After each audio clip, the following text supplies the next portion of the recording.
সামান্য টনসিল থেকে মরণ ব্যাধিতে আক্রান্ত ১৪ বছর বয়সী সোহাগী।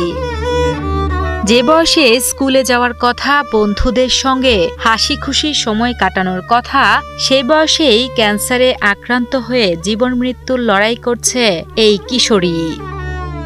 দিনমজুর বাবার সামান্য সঞ্চয় ও ধার দেনা করে চিকিৎসা করালেও হয়নি সুস্থ। এখন অর্থাভাবে চিকিৎসা করাতে না পারায় দিন দিন সোহাগীর শারীরিক অবস্থার অবনতি হচ্ছে।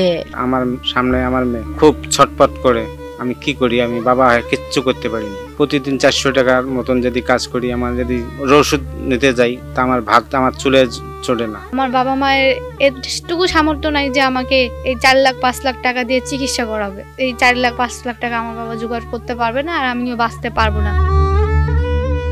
কুড়িগ্রাম সদর উপজেলার ঘোগাদহ ইউনিয়নের ভেলারভিটা গ্রামের হতদরিদ্র পরিবারের সন্তান ১৪ বছর বয়সী হালিমা আক্তার সোহাগী। হঠাৎ গলায় টনসিলের সমস্যা দেখা দিলে প্রথমে স্থানীয় চিকিৎসকের কাছ থেকে ওষুধ খেয়েও সুস্থ হয়নি। পরবর্তীতে ঢাকায় গিয়ে পরীক্ষা নিরীক্ষা করানোর পর জানতে পারেন টনসিল রূপ নিয়েছে ক্যান্সারে। এই কথা শুনে মাথার উপর যেন আকাশ ভেঙে পড়ে পরিবারটির।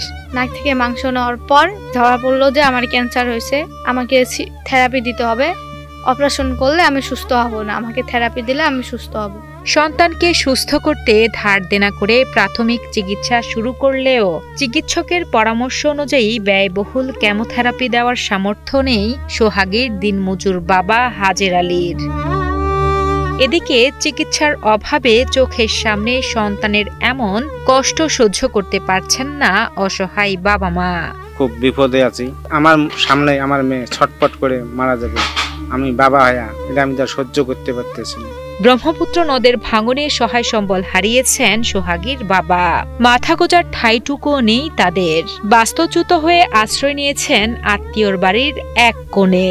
জীবিকার তাগিদে সোহাগীর মা সজিনা বেগম একটি পোশাক কারখানায় কাজ নেন, আর বাবা হাজের আলী দিনমজুরের কাজ করে কোনো মতে সংসার চালাচ্ছেন। এ অবস্থায় তাদের একমাত্র সন্তান সোহাগীর ক্যান্সারের ব্যয়বহুল চিকিৎসার খরচ বহন করা একেবারেই অসম্ভব পরিবারটির পক্ষে। তাই সন্তানকে বাঁচাতে সরকার সহ সমাজের বিত্তবানদের কাছে আর্থিক সহযোগিতার জন্য আবেদন জানান সোহাগীর বাবা মা। ৫ থেকে ৬ লাখ টাকা লাগবে। কৃষি কাজ করে আমার তো সম্ভব না এত ৫-৬ লাখ টাকা জোগাড় করা। সবাই মিলে কিছু সাহায্য করেন, দেশ ভাই বন্ধু বান্ধব সবাই মিলে আমার কিছু সাহায্য করেন, আমার মেয়েটার জীবন বেঁচে যায়। আমার তো বয়স তেমন একটা না, আমি তো তেমন কিছু উপভোগ করতে পারিনি। তো আপনারা আমাকে সাহায্য করেন যাতে যেন আমি আর 2টা দিন বেঁচে থাকতে পারি, আল্লাহ তাআলার ইবাদত করতে পারি। কিশোরী সোহাগীর এমন করুণ অবস্থায় ব্যথিত প্রতিবেশীরা। সোহাগী যেন দ্রুত সঠিক চিকিৎসা করিয়ে সুস্থ হয়ে আবার স্কুলে ফিরতে পারে, সেজন্য দেশের হৃদয়বান ও সামর্থ্যবান ব্যক্তিদের এই অসহায় পরিবারটির পাশে দাঁড়ানোর আহ্বান জানান তারা। কিন্তু গরিব, জায়গা জমি নাই, মানুষের জায়গা থাকে। এখন যদি 10 দিদি দেয় 2-4 তাহলে চিকিৎসা করে পাবি, আর না হলে নাই।